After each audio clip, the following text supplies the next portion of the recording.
let's go ahead and get started this morning. Thanks so much to everyone for joining us today. My name is Michelle Bomberger.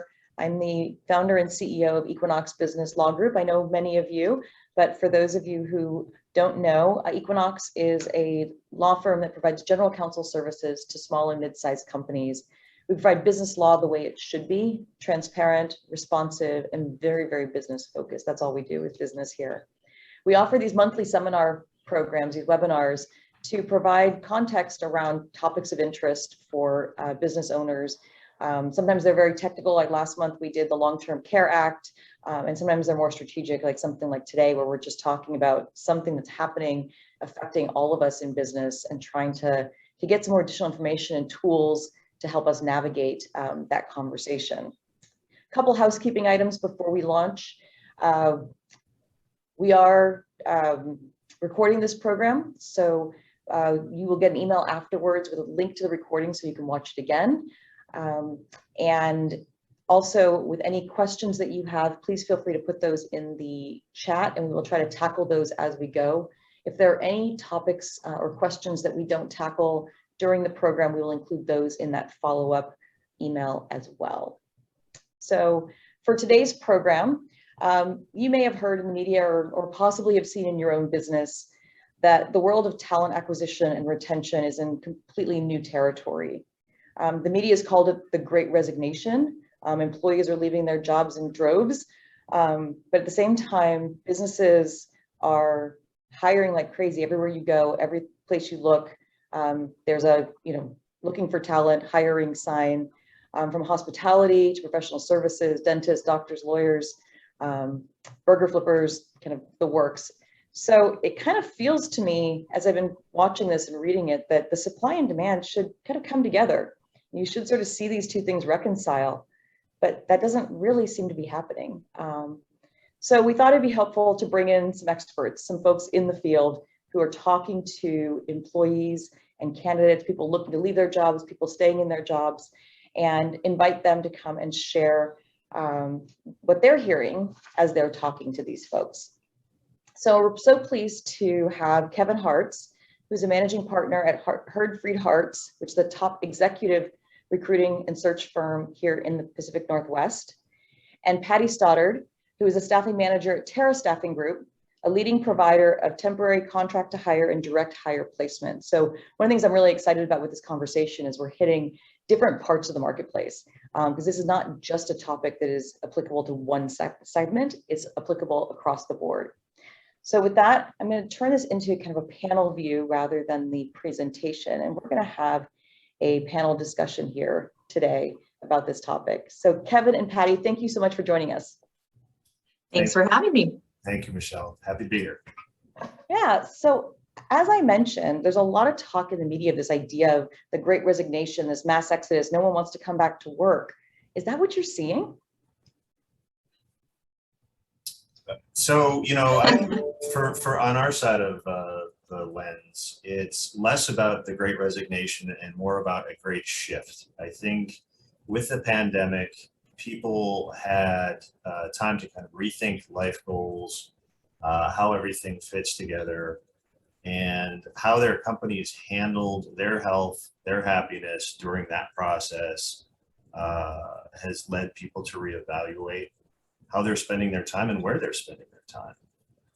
And I think one of the things that we're seeing is candidates have a lot more, I won't say demands, but their list is different than just how much am I going to get paid, location, ability to have flexibility, ability to be able to access training, looking for an employer who shows compassion, benefits are important.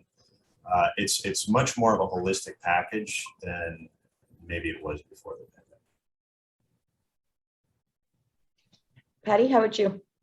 I agree with Kevin a lot in the sense that the candidates are being a lot more selective, and it's not a demand, but they have a very clear vision of what they want. It used to be, sometimes I would make an offer to somebody and they would accept based on pay alone. And now the ability to, what the benefits offer, whether dependents are covered, the flexibility, the ability to work remotely sometimes is also a really hot topic with a lot of companies. And then a lot of jobs where people cannot do the job unless they are on site. Sometimes they're saying yes to that, but then once they're back in that day to day, they're finding, I don't want to do this. And they're feeling more free to shift out of that commitment, whereas they didn't used to, because there are so many open positions available to them. So whereas you used to feel like I can't leave a job until I have another one, we're seeing a lot of people saying, oh, I'm just going to go find another one because they're out there.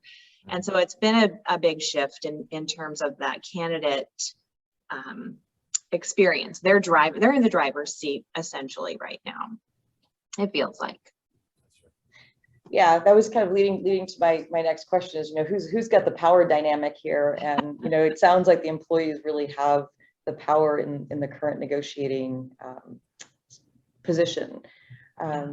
So how do we reconcile the idea that there are so many jobs out there, positions out there, everyone's looking and people are leaving? Is it simply a question that the people who are hiring are not offering what the people who are leaving are looking for? And how do we think about shifting that? I find the companies that are having the most success in attracting and retaining their employees are the ones that they're engaging the employees on different levels than just that pay compensation structure. There are, even in the interview process, they're incorporating more people on the team so they can get a sense of the company culture, the team dynamic, how do people interact. They're very and Zoom and Teams meetings and Google Hangouts, they all make the interview process very easy for the candidate. And everybody always talks about, oh, I feel so weird being on a camera, but to not have to find a place to park, factor in your drive time and traffic issues, those things, that just from that perspective. And I know a lot of businesses are doing these Zoom interviews, but incorporating a lot of the people on the team gives a little bit more of a sense of this, like the panel, the conversation. It's not as much of an interview as it is an opportunity to get to know each other and learn about each other's skills and needs and those types of things. So that's, I think, that engagement piece right from the onset. And then people doing social events online. You don't have to participate, but having the opportunity to interact with teams is certainly, that's what a big piece that's been missing, is that social engagement, but also something that's provided by an employer and set as an expectation as a way to build and maintain culture. I know these are big things I'm hearing from candidates, like they get excited about those things. Yeah, and just, I think this is a good time to look as a corporation, if you're seeing any trends, what is the data telling you? So if you have people that are leaving, or maybe it's been a fair amount of time between promotions, if there's a commonality there, maybe it's time to rethink the advancement policy. If you're seeing people of color leave, maybe look at your diversity and equity plan. There's an opportunity here to see if there's any common threads, or maybe it's the business telling you something. It's interesting because I think people are looking for more transparency, trust, and compassion in employers. That's part of what they're looking for. And a remote environment makes that more challenging for the manager.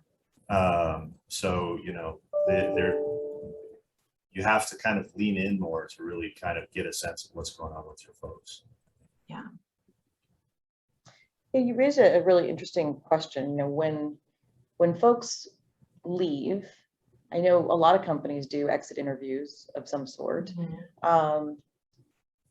But oftentimes the data is not particularly valuable. Do you guys have any maybe best practices or thoughts on how to dig in and get the data to really be able to evaluate what's happening? Exit interviews, yeah, they can, give you a skewed perspective if you get honest feedback at all. But if you're just seeing commonalities with the people that are leaving,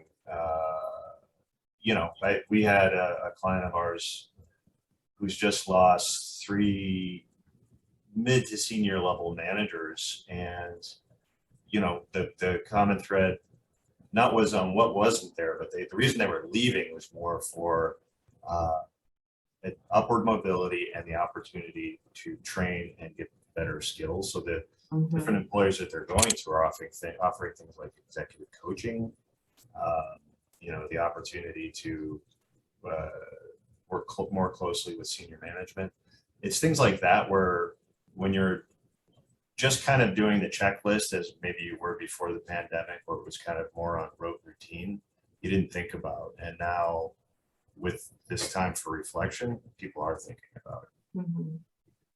I think another thing I've seen a lot of too, especially because people had so much more downtime, as they wanted to add to their skill set, they wanted to add to their tool belt. So they started taking coding classes or other certification programs online, adding those, letters, that the credentials behind your name on LinkedIn is powerful. And it certainly shows up in LinkedIn in searches when I'm doing recruitment searches and things like that. I might look for those designations. And so people have taken advantage of having a little bit more time, and employers who offer that or encourage that, I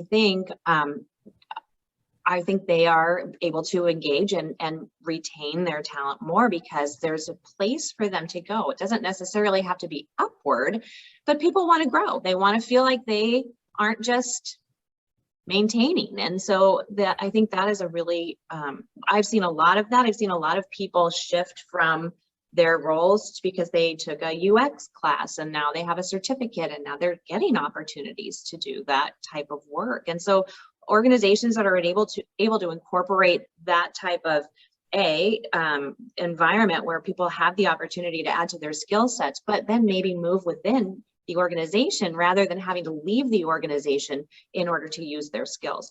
I think that's another way of engaging. I also recommend, I think the exit interview can be very valuable, but what I would encourage is engagement surveys regularly, finding out how are you doing. Ask your employees those questions. What could make your day better? Do you have someone at work that you feel close to? I know that doesn't seem like it's important to on a business sense, but it's important. If your employees are feeling isolated and alone, unsupported, they don't have somebody that they can talk to or vent with and talk through things, they're going to look for that somewhere else. And I know it's not your job as an employer to provide those relationship pieces, but the culture needs to foster that type of supportiveness and engagement with those employees. I think those are really great, easy ways for employers. That doesn't cost anything. You can do a free Survey Monkey and ask your employees how they're doing. It's a really great way to get feedback before somebody makes that decision to leave. Well, and looking for opportunities to get your employees to contribute to solving problems rather than maybe a command and control type of environment where it's like, do as I say. Just, it gets more buy-in. One other observation, or I guess kind of two, is, part of this, I think, is when, the first 9 months to a year of COVID, everything with things stopping, a lot of folks who might be mid-career and were thinking, okay, I've been here 7 or 8 years, I might want to look for something new, just stop their search. And I think now what you're seeing is, not only kind of the general normal where people are putting up the periscope, but you're also that delayed, so you're kind of seeing a bigger cohort of people saying, okay, now's the time. And the other thing that's a huge factor, especially at the executive layer, is there are opportunities in locations all over the world now. So in the past, if you lived in Seattle and you wanted to stay here, obviously that was a relatively finite pool. Now, we're seeing people get recruited by companies in Florida, Massachusetts, and it's like, oh, by the way, you don't have to move. Yeah. You can stay right where you're at. And obviously that now that opens up the pool dramatically to the jobs that are out there. But it also opens up opportunities for companies that are based here to hire all over the world too. So it's a two-sided coin. Yeah, I'm curious. You guys have both, I think, mentioned a few things that candidates are looking for that might be different than what they previously were thinking about. You're in kind of different markets. So I'm wondering if you could describe a little bit about the markets and the people, the kind of people you typically talk to in your business and what you're hearing as kind of priorities. Because I imagine the folks on the call, are coming at this from different parts of the marketplace. And there may be something specific at the executive level versus the more administrative level or the manager level. So if you guys could just kind of go through briefly what your conversations are, what kind of people you're talking to and what you're hearing, that would be really helpful. Okay, I'll go first. I think, one of the things we're hearing from organizations, so we work at pretty much the VP and C level, so it's typically a role where if that person leaves, it's incredibly damaging to the organization. But so there's a sense of urgency around it. So we're not necessarily seeing like CFOs just quit and, and just opt out of the workforce. However, we're seeing organizations that are looking at this as an opportunity to upgrade. So it's like, hey, we've realized we have some real gaps in talent, and we need to make changes that are going to be better for our organization long term. And by the way, we can hire somebody in the Bay Area, we can hire somebody out of New York, and they don't have to move. We've realized over the last year and a half we can be very productive and we can make this work without the whole need to be in our office 5 days a week.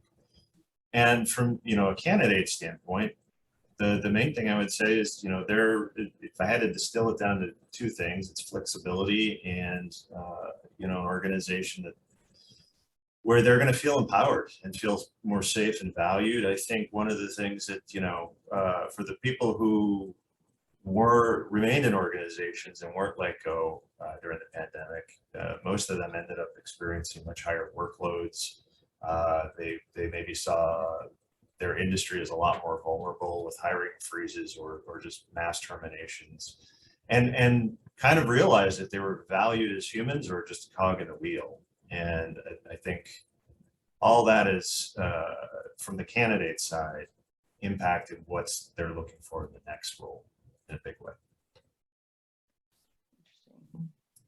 Patty, how about you?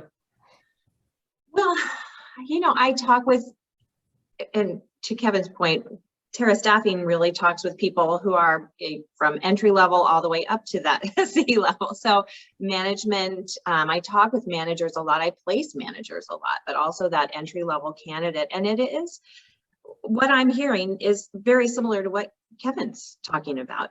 People want flexibility, and they want, I hear most of all, from the candidate perspective, the employee perspective, they were looking for an opportunity to grow, and the work-life balance, the commute. People are not willing to commute anymore. I have people that live near me. I commute from the north end. So my commute used to be an hour and 20 minutes each way. Then during the pandemic, it was 31 minutes each way.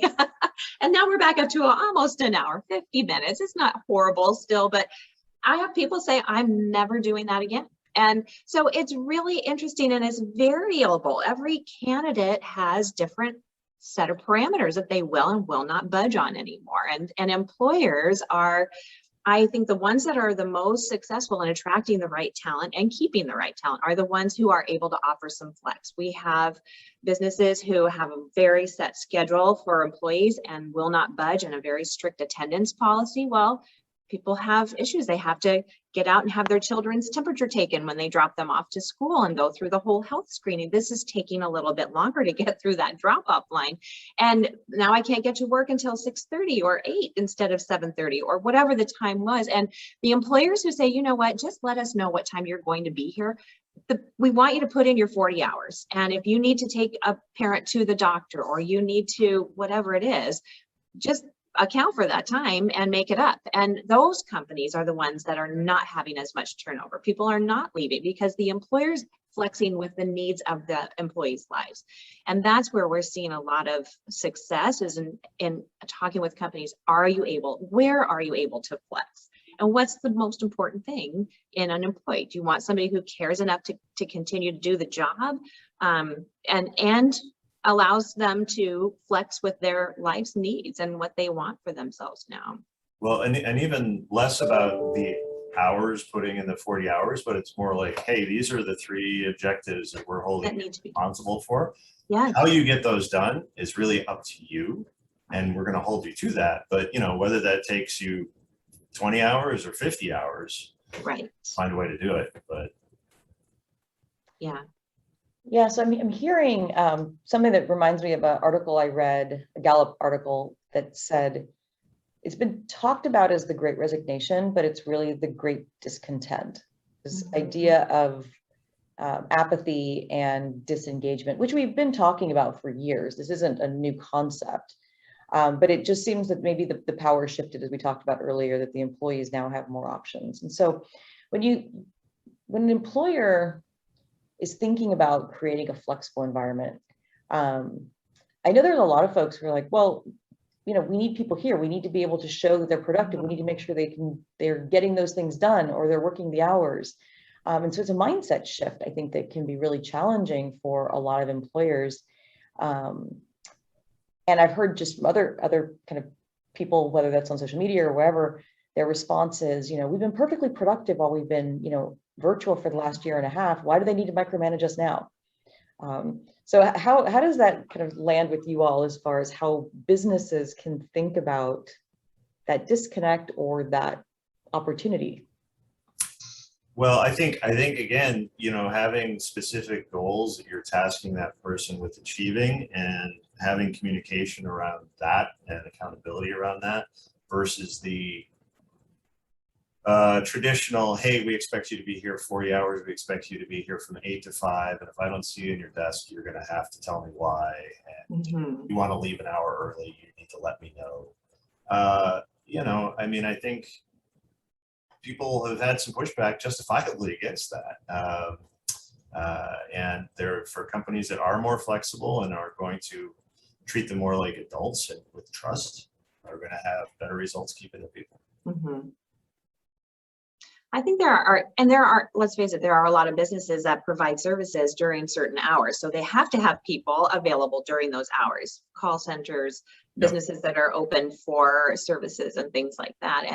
And so that is where the big challenge is. And that's where we're seeing, honestly, the biggest turnover is where you have to have those on-site services, the employees to provide that. And employers aren't able to offer as much flexibility. So what I'm seeing is the people that are able to accommodate when someone does have a need. So you can't maybe be flexible all the time, but if there's an exception, managing by exception rather than that road. And the accountability piece, Kevin, you mentioned that briefly. That is what I'm hearing a lot as well. It's the micromanaging. I hear that. We ask one of the questions in our general intake interview when we're meeting a new candidate is, what are you looking for, or what qualities do you like in your manager? And almost, I would say 9 times out of 10, they say, I just don't want to be micromanaged. And I always ask people, what does that mean to you?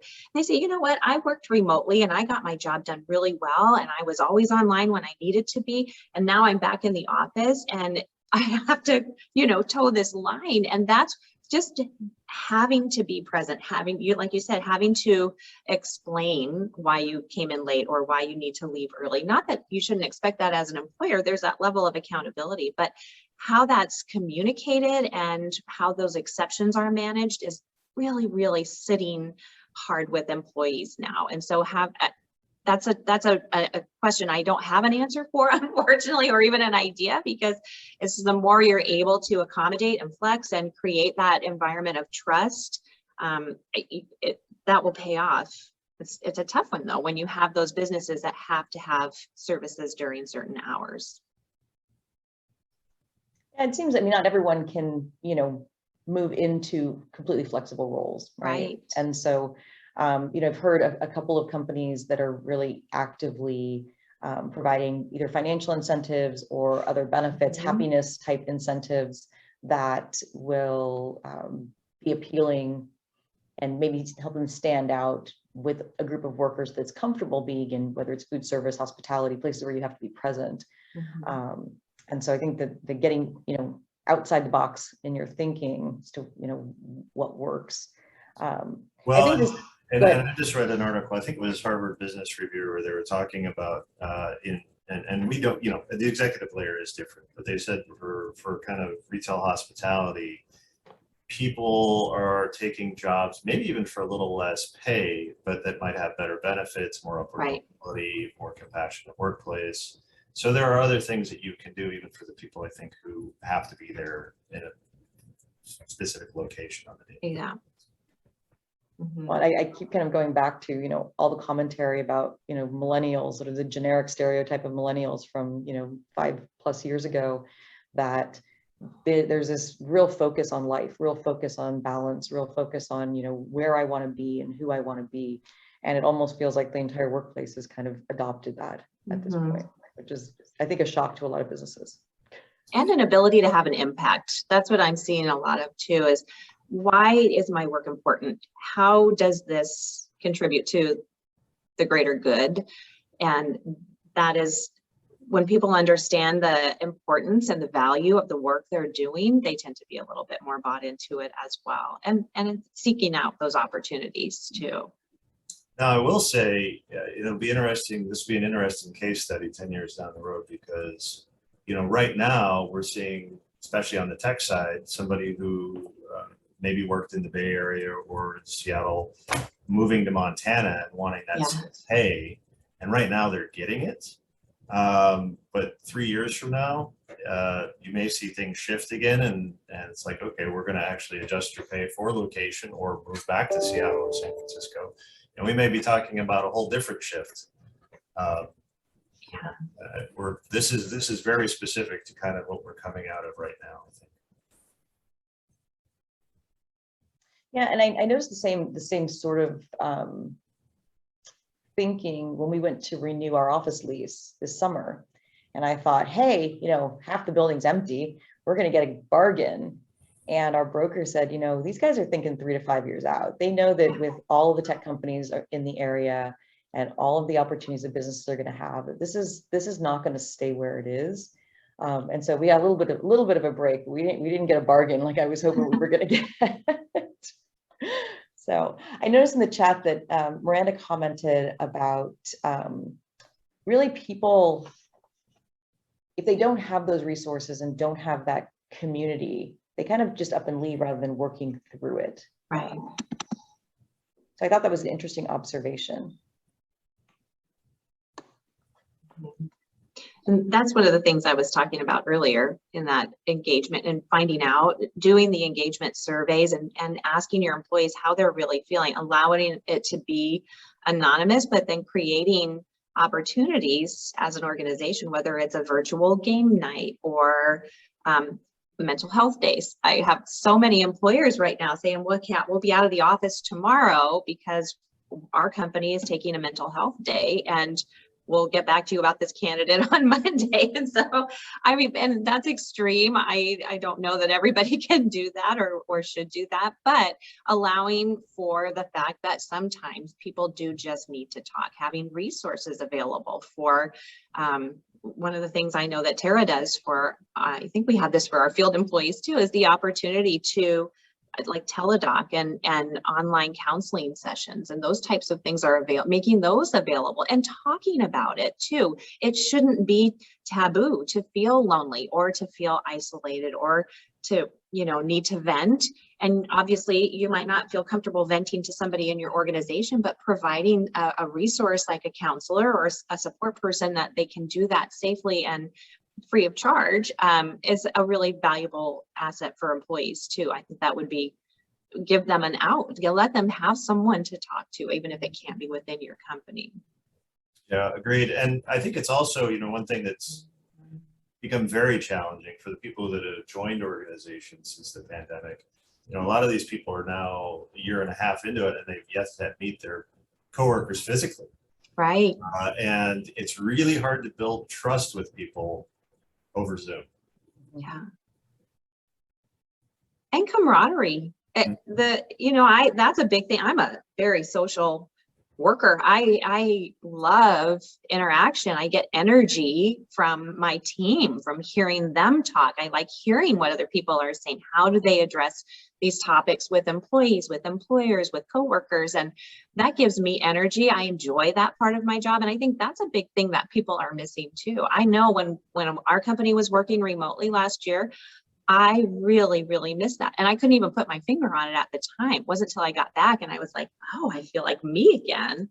I'm not a good remote worker, but being able to have that kind of camaraderie and engagement is remotely, it's a challenge, but it is that people want that option to be remote too. So yeah, I mean, balance. it's great that we have this technology and we're able Yeah. to be productive, but I think a lot of creativity is lost.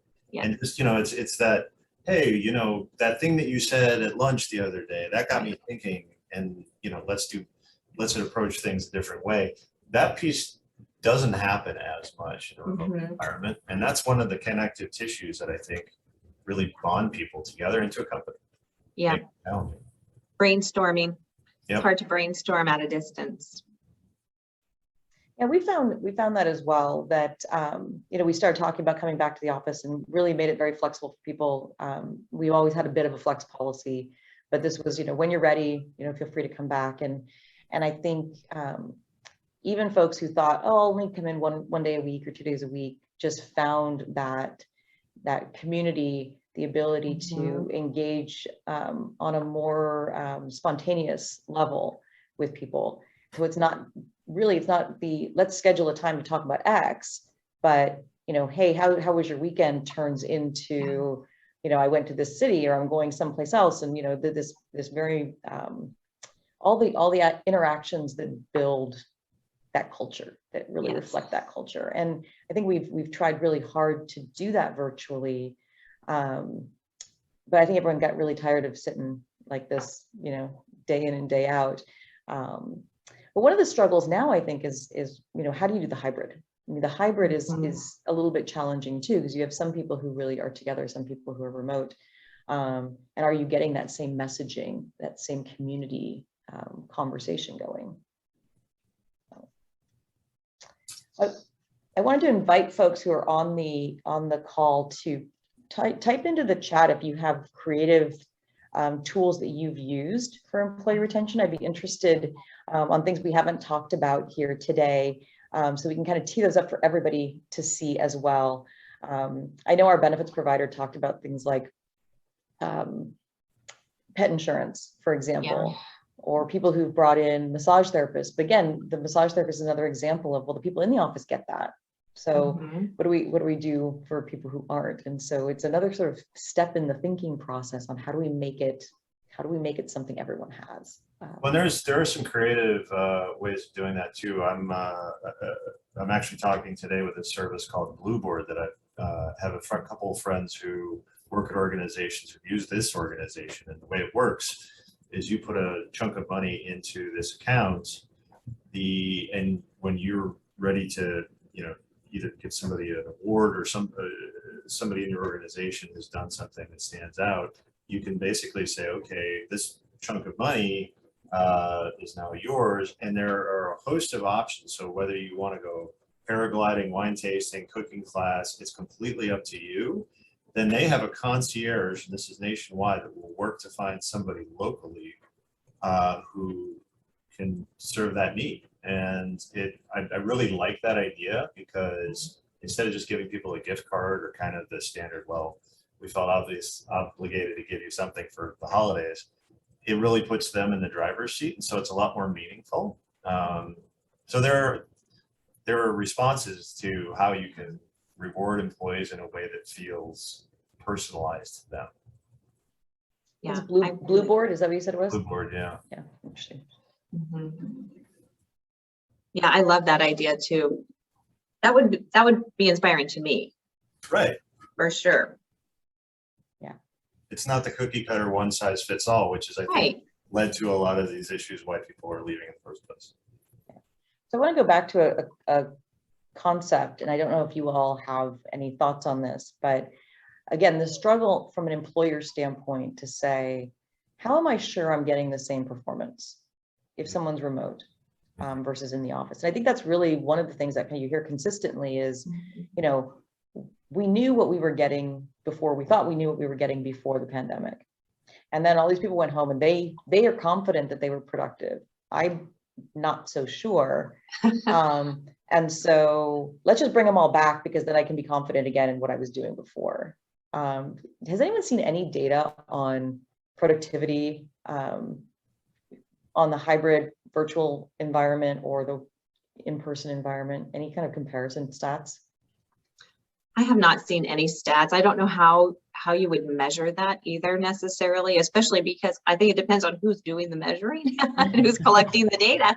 But I do think one way to improve your result and your confidence in the result you're getting with this remote work situation is to have, you know, we have these we've always talked about having a job description, but what I really recommend and think is a great idea is have each job, what is the desired outcome of this role? And what that gives an employee a really clear idea. And to Kevin's point, getting you know, if you can get the work done, here's, you know, your 3 initiatives that need to get done. If it takes you 20 hours or 50 hours in a week, as long as you get it done, that's great. But I like having a very clear, what's the desired outcome? This is what I ask in almost every time I talk to an employer when I'm starting a recruitment. What's the outcome you want in this search? You want somebody to do what for your organization, not just the accounting or the HR function or the administrative or manufacturing assembly or whatever, but what else are you hoping to achieve with this hire? Kevin, you've talked about, you know, leadership roles and where employers are saying, okay, we have an opportunity to kind of recraft or rebalance the skill set and the dynamic of the team. It's the same thing with these remote positions. If an employee understands clearly what outcome they are expected to deliver, that's what they shoot for. It's not just a list of tasks and accountabilities. Mm-hmm. So it's an actual end piece. Well, and I think, you know, the easiest way is, are your clients externally and internally getting what they need from the people who are supposed to be working with them? Right. I mean, you can find out pretty quickly if that's not happening. Yeah, you know, the old of like, okay, that person was at their desks and I saw them staring at their screen for 8 hours. Well, they could be watching YouTube. I mean, and there's a bit of a fallacy of like, because they're here, they're being productive. Right. And if they're not here, they're not being productive. It really is, are your clients happy with the work that they're getting from you? Yeah. And that's really the ultimate test that matters. Yeah, I think that's right. I mean, there's a mindset shift in how are we measuring? What are we looking for?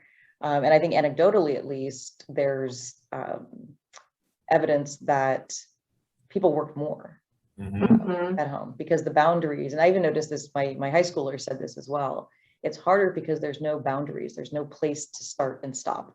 It just is always sitting there. And it always has been, but at least we often went someplace and we had we had some structure around that. So, you know, the productivity measure, I think, is a really interesting point that people are challenging on and challenged in trying to figure out how to measure it. Yeah. Well, and it is an interesting, a lot of the companies that I'm talking to, the senior management are going back to the offices. And, you know, Patty, you mentioned you didn't like working from home. I didn't either. For me, having a space where I can really just be focused is immensely valuable. But then also having a place that can be a little bit more of a refuge doesn't mean I can't answer emails or I can't do work-related stuff. But to have that separation of church and state was super valuable for me. And I would have never learned that lesson if it hadn't been for this. Yeah. And I think that goes to trust as well, right? This idea that you can trust your employees to be where they need to be to do the work that they need to do when they need to do it, right? And there's a lack of, a ceding control that employers are feeling to some degree, I think, as well. And some managers are better at that than others, potentially. So the company leadership is going to have to drive some of that. So I saw Nancy put a couple of good ideas, and I'm taking notes on these ideas as well. A healthy fruit box to each employee's home every other month, a Teams lunch online every other Friday, and we reimburse the cost of that lunch, no work talk allowed. I think those are really great ideas, because you can build community with teams, depending on the size of your team. Of course, you can do breakout rooms or things like that. Yeah. But I love both of those ideas. One other thing that we've done that has had a good response is we're project-based work, but when one of our folks completes a project, we'll take $500 off that, and it goes to a charity of their choice. Oh, that's neat. Yeah, which goes back to the impact point, Patty, that you Right. made earlier. Yeah, that's great. All kinds of creative ideas. So if anyone else has something to pop in there, looks like Cicely, we've done monthly team lunches. Scroll here. This month, brought in Mike's Shave Ice food truck for Hawaiian shaved ice. Sat outside, said goodbye to summer. On-site chair massages, office yoga class, sky cart. So lots of stuff. That's great. Ongoing snack bar. And then I'd be surprised if Cicely has huge turnover issues. Yeah. Yeah, I'm sure not. Like a lot of fun. I can go work there. There you go. And then it looks like they've got a donation program as well for a nonprofit. She says they don't have a lot of turnovers. That is amazing. What a great program. Love that. Snack bar. Yep. You know, and so at the end of the day, though, that is a great example, though, of, I think we can overcomplicate and overthink things. At the end of the day, you're making it a great environment to show up to. You're humanizing it, you're making it fun, you're offering opportunities for connection and the opportunities to dive deeper with people. At the end of the day, that's what people want. I love the donation, the company, the donation matching, and the team that raises the most gets to choose the local nonprofit. That's really, I know that would motivate a lot of people. Yeah. Get excited about that. And TERRA's got a great program for volunteering and giving back as well. Yeah, we get, 24 hours of paid volunteer service time a year. We can do it individually or as a team, which is always really fun. So yeah, we've done a lot of neat stuff. Yeah, that's great. So as employers are talking to employees and doing performance reviews, do you all have any thoughts on kind of ways to we talked about SurveyMonkey or doing some sort of an ongoing survey, but ways to ask the question in person to kind of gauge where people are as far as growth, or maybe a standard for performance reviews that you guys find to be maybe more meaningful or insightful? Because I think that's another area where people struggle, especially in the virtual environment, is these, sitting across the screen and trying to do a performance review on someone who you haven't seen in a year. Any thoughts or best practices in that area? I know that was on our list, so I'm just Well, I think it's a great opportunity to ask an employee, if they could choose one area to grow or one new skill to add, what would it be, and how can I, as your manager, support that? And maybe I can't pay for it, but maybe you can leave an hour early one day a week to attend a class, or, finding ways to really hear what employees want. And it's going to be a kind of more of an individual thing, but you could also identify some trends this way too. If everybody wants to have development, or everybody wants, it's not always money. It's not always money that drives or makes employees want to stay. It's often the opportunity to grow in some capacity and add to their skill set and feel like their contributions matter more, have more value, increase their value. Well, and regarding the performance review, one of the things that we'll do in any intake process when we're starting a search is we'll ask the hiring manager, what are the top 3 metrics for success for this role in year 1? How is this person going to know they're doing a good job at 6 months, 12 months? And it's amazing how often people will be like, I never thought about that. Yeah. So you need to have very clear, okay, this is what you're tasked with. These 3 things, 4 things are your priorities, so that you have something to measure against. If you don't, then it's going to be, especially in remote times, it's very challenging. Because, I think prior to the pandemic, you had a lot of folks who were like, gee, I see Bill here every day. He works hard. I like Bill. Let's give him a raise. You know, it's Mhm. very kind of like loosey-goosey, not really metric driven. Yeah. So since you're both in kind of the recruiting space, I'm also interested in ways that employers can think about augmenting, backfilling. Like what are the resources out there for them to use while they're looking, or instead of even bringing on someone full time? What experiences do you guys have, or ideas that you guys have that people can use? I'm not sure we want to give away our trade secrets, Michelle. Well, you know, I think the main thing I would say is as much as this is potentially a threat as far as, you know, people can leave, is it's also an opportunity. There are a lot of people out there who are looking for something better, and you no longer have to be constrained to, you know, a 20-mile radius to your office. So if you know, I have a client who said he's done hiring software development talent in Seattle or the Bay Area, and he's moved everything to Eastern Europe just because you know, you get great talent at a fraction of the price. And so maybe broaden the viewpoint of kind of where do I need to go. I know a lot of folks now who are you know, have office support, executive admin type people who are based in the Philippines.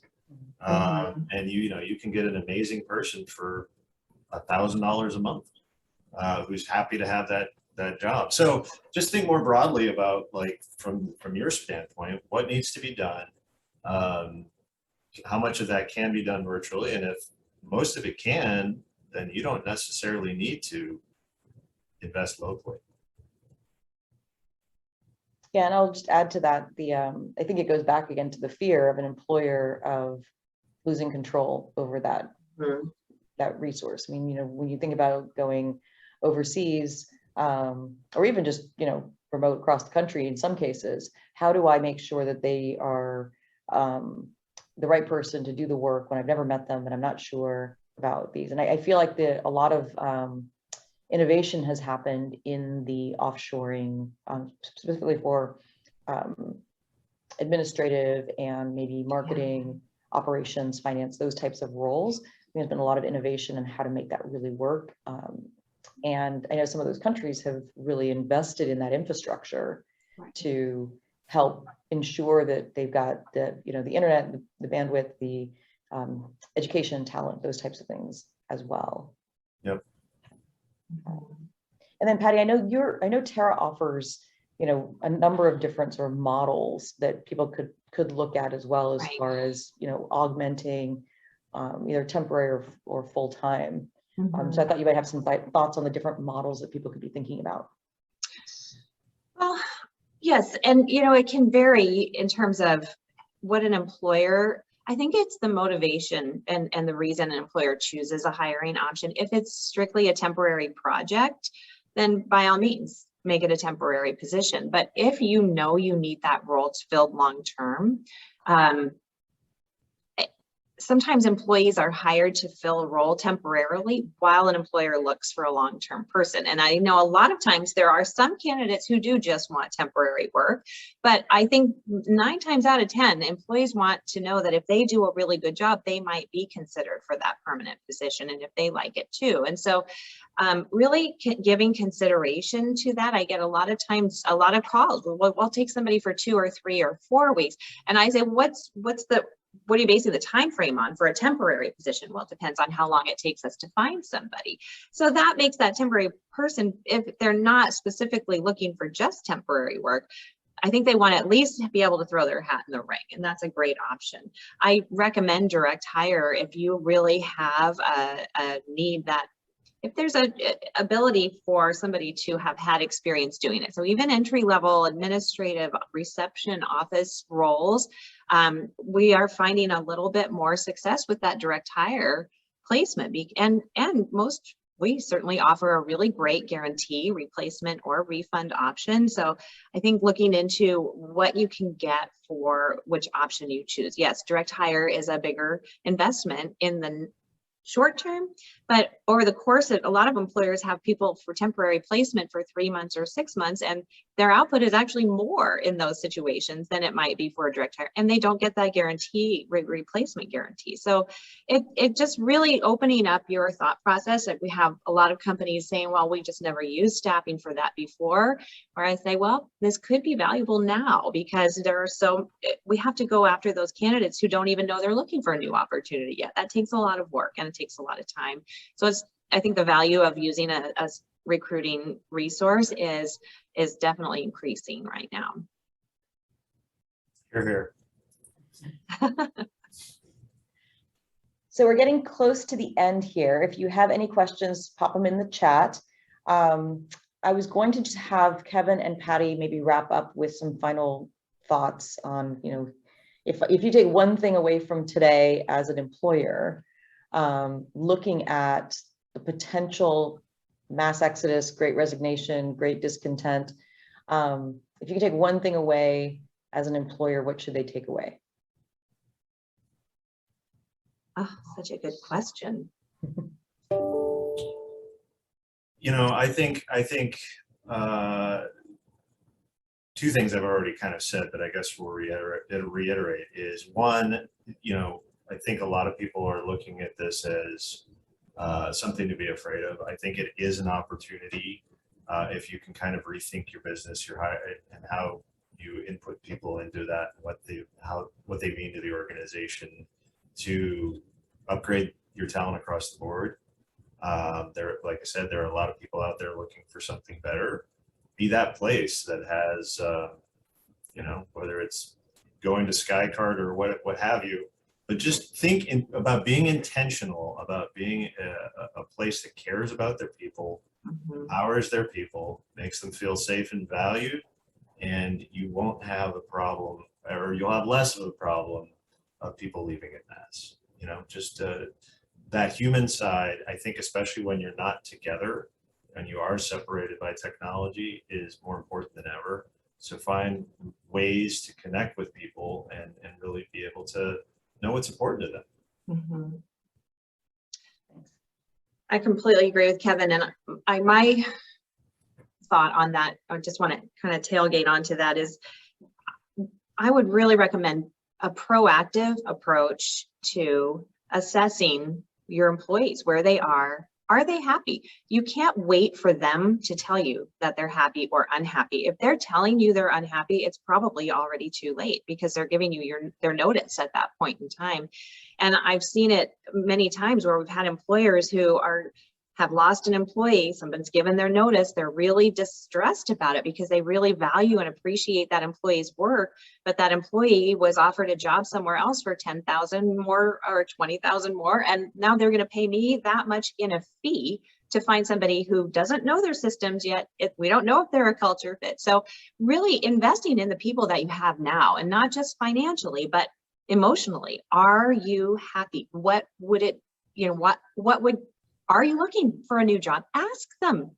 What would make you look for something new? What would make you not want to look for something new? Asking those questions, having real dialogue, being proactive in keeping your employees.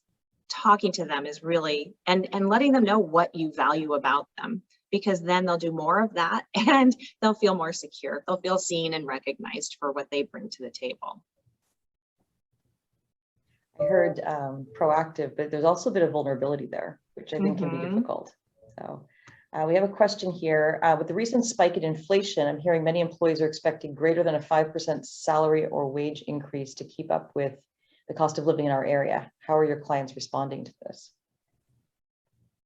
I am seeing a lot of pay increases, and it's almost the cost of, the cost of turnover is so much potentially more than that 5% wage increase to hire, maybe pay to have someone help you hire someone new.